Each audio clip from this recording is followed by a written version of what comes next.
Gold trusted gold buyers. మీరు తాకట్టు పెట్టిన బంగారాన్ని విడిపించి ఈ రోజు ఉన్న మార్కెట్ ధరకు కొనబడను. బాస్ హౌస్ అయితే నాకు ఒక మంచి ఫ్రెండ్ ఇచ్చింది, ఒక మంచి చెల్లిని ఇచ్చింది, తనుజని కూడా ఇచ్చింది. సూపర్.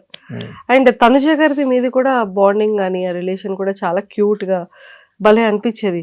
తన కోసం ప్రోటీన్ ఇది ఇవ్వడం కానీ, తన కోసం మీరు టాస్క్లు ఇవ్వడం కానీ, ఇమ్యూనిటీ ఇవ్వడం కానీ, అండ్ ఆ సపోర్టింగ్ సిస్టమ్ కానీ, ఇమాన్యుల్ ఏమైనా అంటే నాన్న చూడండి నాన్న ఎలా అంటున్నాడు అని తను అడగడం కానీ, ఇదంతా అంటే మీ టోటల్ ఓవరాల్ జర్నీలో అంటే అరే ఒక డాటర్ అండ్ ఫాదర్ రిలేషన్ ఇలా ఉంటే బాగుంటుంది కదా అన్న ఫీల్ అందరి డాటర్స్. ఇప్పుడు తను ఏమైందంటే, ఇప్పుడు ఒక స్టేజ్కి వచ్చిన తర్వాత, బిగ్ బాస్ హౌస్ లో ఒక స్టేజ్కి వచ్చిన తర్వాత తనుజాకి నాకు పడిపోతే ఇంక అప్పుడు ఫాదర్ డాటర్ కాదు కదండి, ఇది కంటెస్టెంట్స్ కదా. తను నా మీద గెలవడానికి ఆడాలి, నేను తన మీద గెలవడానికి ఆడాలి. ఆ స్టేజ్కి వచ్చేస్తున్న దీంట్లో కూడా నేను ఎక్కడ ఇంకా కనెక్ట్ అయిపోయి ఉండిపోయాను తన దగ్గర. అదే కదా, నేను అందుకనే ఆ రోజు పాయింట్స్ ఇస్తున్నప్పుడు బర్స్ట్ అవడానికి రీజన్ ఏంటంటే, ముందు నేను అడిగినప్పుడు ప్లీజ్ నాకు సపోర్ట్ తక్కువ ఉంటుంది, నన్ను సుమన్ని ఎక్కువ టార్గెట్ చేస్తున్నారు, నువ్వు నా సైడ్ నిలబడితే నేను ఈ గేమ్లో ఉంటాను, ఎందుకంటే హైయెస్ట్ పాయింట్స్లో ఉన్నాను నేను, నువ్వు నిలబడితే నేను గేమ్ ఆడడానికి అవుతుంది, ఇప్పుడు నేను 2 గేమ్లు నన్ను తీసారంటే నేను కిందకి వెళ్ళిపోతాను నేను అని చెప్పంటే, లేదు నేను ఇమాన్యుల్ సపోర్ట్ చేస్తాను, ఇమాన్యుల్ స్టాండ్ తీసుకున్నాడు అని చెప్పాను. అది తన గురించి ఏం కంప్లైంట్ చేయట్లా, అంటే నేను ఎందుకు బాధపడాల్సి వచ్చిందో. సో అలా అనేసేటప్పటికి కొద్దిగా బాధపడ్డా. కళ్యాణ్ దగ్గరికి వెళ్ళి, ఎందుకంటే కళ్యాణ్ తనే క్లోజ్గా ఉంటున్నారు, కళ్యాణ్ దగ్గరికి వెళ్ళి ఎక్స్ప్రెస్ చేశా. కళ్యాణ్ ఓకే తను అలా అనొచ్చు, పని ఎప్పుడు నేను గేమ్ గురించి అయితే నేను రిలేషన్ మెయింటైన్ చేయలేదు. నిజంగా జెన్యున్గానే తను నేను నాన్న అన్నందుకు డాటర్లా చూస్తాను. నాన్న అంటే వద్దు, నువ్వు నాన్నని పిలవద్దు అని చెప్పి పిలిచేంత క్యారెక్టర్ కాదు, వద్దు నన్ను అలా పిలవద్దని చెప్పే క్యారెక్టర్ కాదు నాది అని నేను బాధపడే చెప్పా. సరే నెక్స్ట్ నేను పాయింట్స్ ఇవ్వాలి ఎవరికొరికి, నేను ఎలిమినేట్ అయిపోతాను. అప్పుడు నాకు హెల్ప్ చేయని అమ్మాయికి నేను ఎందుకు చేయాలని క్వశ్చన్ అయితే వస్తుంది మైండ్లో. ఇమాన్యుల్ కానీ సంజన గారికి కూడా చేద్దాం అని చెప్పి నేను అంతకుముందు సుమనన్ని ఇచ్చిన పాయింట్స్ సంజన గారికి ఇవ్వడానికి రీజన్ ఏంటంటే, ఆడియన్ రిక్వెస్ట్, ఓట్లు అడిగే రిక్వెస్ట్ అందరికి అవకాశం దొరికింది, సుమన్కి సంజన గారికి తప్ప. వాళ్ళిద్దరు కూడా రావాలని చెప్పి నా ఆలోచన. అందరూ బయటికి వెళ్ళారు వాళ్ళిద్దరు తప్ప. సుమన్ ఈ లోపల బయట వచ్చేసాడు, గేమ్ నుంచి బయట వచ్చాడు. అట్లీస్ట్ సంజన గారికి ఇద్దాం, ఎందుకంటే ఆవిడ లీస్ట్లో ఉంది, ఆవిడ అందుకోలేరు. ఆ పాయింట్స్ ఇవ్వడం వల్ల ఏంటంటే ఆవిడ కూడా తనుజతో పాటు బయటికి వెళ్ళే అవకాశం దొరికింది. కానీ వేరేస్ మళ్ళీ నేను గేమ్లోకి వచ్చిన తర్వాత సంజన గారికి ఇస్తే మళ్ళీ సంజన గారు ఒకవేళ టాప్ 5లోకి వెళ్తే నాకు ఇబ్బంది అవుతుందని చెప్పి అక్కడ ఆపేసి ఇమాన్యుల్కి ఇద్దామా తనుజకి ఇద్దామా అని చెప్పి ఆలోచిస్తే, మైండ్ ఏమో ఇమాన్యుల్కి ఇమ్మని చెప్తుంది, హార్ట్ ఏమో తనుజకి ఇమ్మని చెప్తుంది. ఆ స్ట్రగుల్లోనే వచ్చిన కన్నీళ్ళు అది. నేను అప్పుడు ఇమాన్యుల్కి వెళ్ళి తనుజకి ఇచ్చేసాను పాయింట్స్. అందుకనే కొన్ని విషయాల్లో మన గేమ్ అక్కడ బిగ్ బాస్ అనేది మన మైండ్, మన ఫిజికల్ టాస్క్తో పాటు మైండ్తో ఆడాల్సిన గేమ్. కానీ చాలా సందర్భాల్లో నా హార్ట్ నా మైండ్ని డామినేట్ చేస్తుంది హౌస్లో. అవి ఓడిపోయి ఉండొచ్చు, గెలవలేకపోయి ఉండొచ్చు, బట్ నేనైతే జెన్యున్గా ఉన్నాను, ఎవరితోటైతే రిలేషన్స్ ఉన్నానో వాళ్ళతో జెన్యున్గా ఉన్నాను అనే సాటిస్ఫాక్షన్ అయితే నాకు ఉంది. సూపర్. సో ఇంతకీ మరి ఎవరు గెలుస్తున్నారు అనుకుంటున్నారు, తనుజానా కళ్యాణా?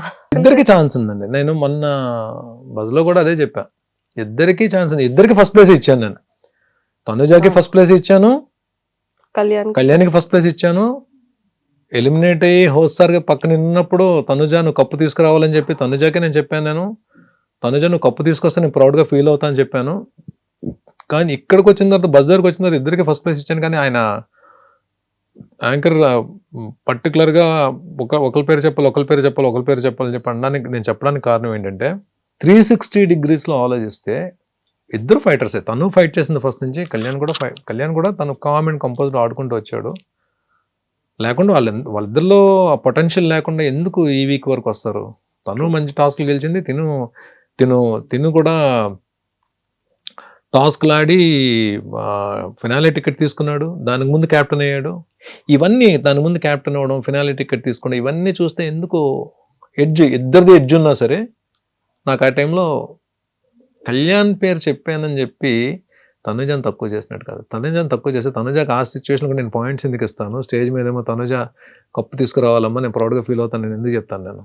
అక్కడ ఏంటంటే ఒక ఎడ్జ్లో తనకి ఏమైనా ఛాన్స్ ఉందేమో అనిపించింది చెప్పాను తప్ప, నేను మనస్ఫూర్తిగా కళ్యాణ్ తనుజాని పెట్టి ఎవరికి సపోర్ట్ చేస్తారు మీరంటే నా సపోర్ట్ తనుజాకే ఉంటుంది తప్ప. హౌస్లో మీరు చూశారు డే 1 నుంచి నేను ఎలిమినేట్ అయ్యేంత వరకు నేను కంటెస్టెంట్స్కి సపోర్ట్ ఇవ్వాలి అందరూ ఉన్నారంటే నేను ఫస్ట్ ఎవరికి సపోర్ట్ చేసేవాడిని మీకు తెలుసు కదా. మీకు అవును. అర్జున్ మీరే చూశారు కదా.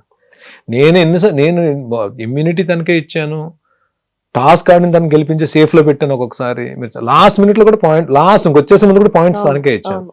అది ఏంటంటే సపోర్టర్స్ గబుక్కున తను సపోర్ట్ చేసే వాళ్ళు తీసుకోలేకపోవచ్చు, కానీ వర్డ్స్ వేరు యాక్షన్స్ వేరు. కళ్యాణ్ విషయంలో వర్డ్ వచ్చి ఉండొచ్చు, కానీ యాక్షన్, నేను చేసిన యాక్షన్ మాత్రం తనుజాలోనే కనబడుతుంది. చూడండి, తనుజ విషయంలోనే కనబడుతుంది. సార్ రీతు గారు ప్రెస్ మీట్ లో బయటకు వచ్చిన తర్వాత ఇంతమంది కంటెస్టెంట్స్ లో మీకు ఎవరు ఫేక్ అనిపించారు అనగానే భరణి గారు అన్నారు.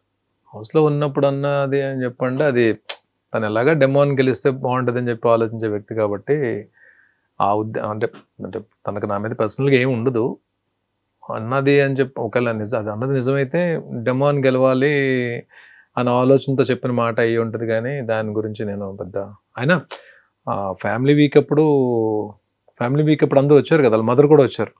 వాళ్ళ మదర్ వచ్చినప్పుడు నేను వెళ్ళి నమస్తే అమ్మా అని చెప్పిన, భరణి గారు నేను మీకు పెద్ద ఫ్యాన్ అండి చీలాసో స్రవంతి నుంచి అని చెప్పి అన్నారు. ఆవిడ అంత బాగా మనల్ని రిసీవ్ చేసుకుని అంత రెస్పెక్ట్గా మాట్లాడినప్పుడు, రీతుది ఏమన్నా అలాంటివి మాట్లాడినా సరే మనం దాన్ని పెద్ద పట్టించుకోవాల్సిన అవసరం లేదు. బట్ రీతు పర్సనల్గా ఏమి ఉండదని నేను చెప్పి అనుకున్నాను. నాకైతే తన మీద పర్సనల్గా ఏమీ లేదు. తను ఒక హౌస్లో ఉన్నంతసేపు కంటెస్టెంట్గా చూశాను. ప్లస్ తను ఎక్కడో నాకు దూరంగా ఉన్నప్పుడు కూడా నేనే దగ్గరగా ఉండి, ఎందుకంటే తను కూడా అంటే మీరు వచ్చే ముందు కూడా స్టేజ్ మీద కూడా బర్నన్నా అని చెప్పాను, బర్నన్నా అని చెప్పింది. అన్న అని చెప్పే తన నోట్లోంచి వచ్చేది.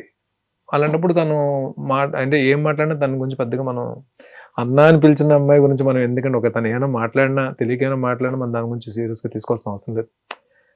బయట మళ్ళీ ఇప్పుడు ఎవరెవరి గురించి కామెంట్స్ చేసుకున్నా సరే ఎండ్ ఆఫ్ ద డే ఏదో ఒక రోజు తను నేను కలిసి వర్క్ చేయాల్సి వస్తుంది కదా, ఎక్కడో ఏదో ప్రాజెక్ట్ వర్క్ చేయాల్సి వస్తుంది కదా. అలా తను కనిపించినప్పుడు నేను మనస్ఫూర్తిగా పలకరించాలి, తను కూడా మనస్ఫూర్తిగా పలకరించాలి. ఇవన్నీ జస్ట్ పార్ట్ ఆఫ్ గేమ్ అండి, మనం దాని గురించి వస్తుంది. సూపర్.